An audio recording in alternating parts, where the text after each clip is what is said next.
రేపు ఎన్నికల కౌంటింగ్ కోసం అధికారులు అన్ని ఏర్పాట్లను పూర్తి చేశారు. పోలింగ్ రోజు పల్నాడు జిల్లాలో పలు ప్రాంతాల్లో హింసాత్మకమైన ఘటనలు చోటు చేసుకున్నాయి. దీంతో కౌంటింగ్ సమయంలో పల్నాడు జిల్లాలో ఎలాంటి అవాంఛనీయ సంఘటనలు జరగకుండా నరసరావుపేట, పిడుగురాళ్ల పట్టణాల్లో కౌంటింగ్ కేంద్రాల వద్ద పోలీసులు డ్రోన్లతో పర్యవేక్షిస్తున్నారు. అవాంఛనీయ ఘటనలకు పాల్పడితే కఠినమైన చర్యలు తప్పవని హెచ్చరించారు.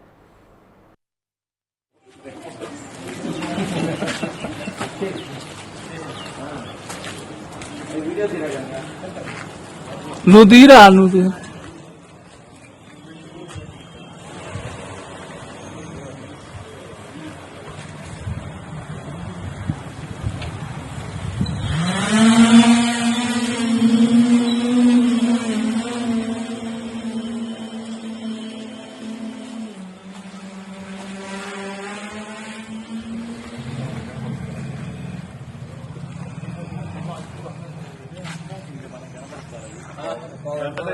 మొత్తం దగ్గరికి వచ్చేసింది.